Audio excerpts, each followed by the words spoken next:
Good morning, good afternoon, or good evening, whatever time it is, wherever in the world it is that you are. Welcome once more to another live stream of Alexandra Mayer's live, page by page reading and commentary of the modern English version of the Bible. Today we're going to go into the book of Numbers, chapter 24. On a side note, I'm doing really well, really well. Um, if you follow the community tab over on this channel, you'll see that I'm very grateful to have a few more toxic energies out of my life. And that's just one of those ongoing processes and challenges that many of us face when it comes to just living day to day, keeping situations, energies, and people who don't need to be in our lives out of our lives. But I managed to get some people out of my life that I was having a little bit of a hard time getting out of my life. I tried to end the connections gently, and these people just didn't seem to want to take no for an answer. So I had to go a little bit more extreme with my tactics. But again, I feel good about it because my life is my life, and I'm not letting people who are essentially energy vampires suck the life out of me, and neither should you. So, anyway, let's go ahead and get into the book of Numbers, chapter 24.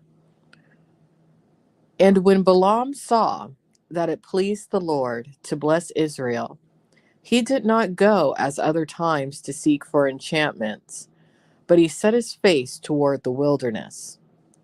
Balaam lifted up his eyes, and he saw Israel dwelling in their tents by their tribes, and the Spirit of God came on him. He took up his proverb and said, Balaam the son of Beor has said, and the man whose eyes are open has said, he has said, who heard the words of God, who saw the vision of the Almighty falling into a trance, but having his eyes open.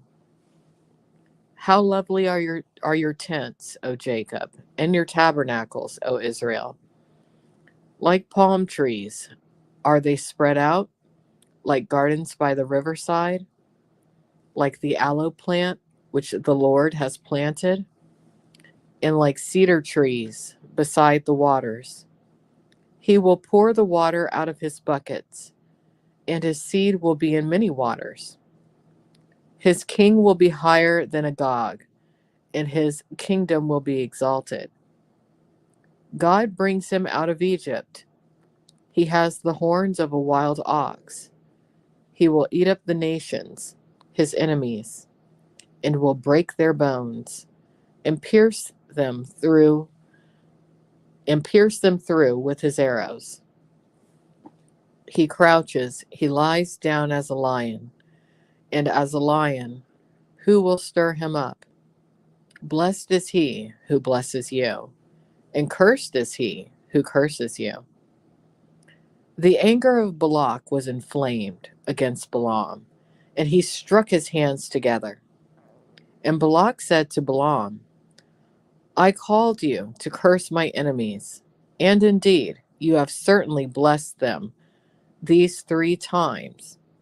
Now flee to your own place. I thought to promote you to great honor, but certainly the Lord has kept you back from honor. Balaam said to Balak, did I not speak to your messengers, which you sent to me, saying, if Balak would give me his house full of silver and gold, I cannot go beyond the mouth of the Lord to do either good or bad of my own mind. But what the Lord speaks, I will speak. And now I am going to my people. Come, I will advise you what this people will do to your people in the latter days. Balaam's fourth prophecy. He took up his parable and said, the oracle of Balaam, the son of Beor, and the oracle of the man whose eyes are open, the oracle of the one hearing the words of God, and knowing the knowledge of the Most High, who sees the vision of the Almighty, falling into a trance, but having his eyes open. I will see him, but not now. I will behold him, but not near. A star will come out of Jacob, and a scepter will rise out of Israel, and will crush the borderlands of Moab, and destroy all the children of Sheth. Edom will be a possession, and Seir a possession of its enemies, while Israel does valiantly. One out of Jacob shall have dominion, and destroy the survivors of the city. Then he looked on Amalek. He took up his proverb and said, Amalek was the first of the nations, but his end will be that he perishes forever. He looked on the Kenites and took up his proverb and said, Strong is your dwelling place, and you put your nest in a rock. Nevertheless, the Kenite will be wasted. How long until Ashur carries you away captive? He took up his proverb and said, Alas, who will live when God does this? So this is kind of interesting. We're almost to the end, but he's telling what's going to happen.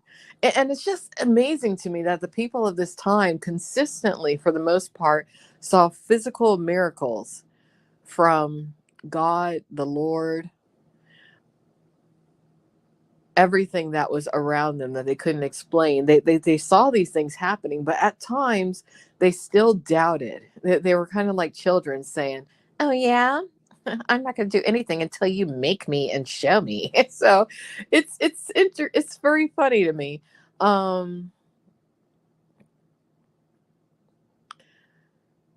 I guess it all has to do with tolerance levels. And at different points in history, humanity has different tolerance levels for different things. So let's go ahead and finish. And ships will come from the coast of Cyprus, and will afflict Asher, and will afflict Eber, and he also will perish forever. Balaam rose up and went and returned to his place, and Balak also went his way. So that's the end of the book of Numbers, chapter 24. Next time we'll go into the book of Numbers, chapter 25. And slowly but surely, we are getting through the Bible, aren't we? Every time I get through another chapter, I feel great. So I've been working a lot lately. I probably will not be back this weekend until maybe Sunday evening. So everyone have a wonderful weekend. Keep up with my projects on alexandramayers.com. And I'm just pushing forward. Have a great day. Bye-bye.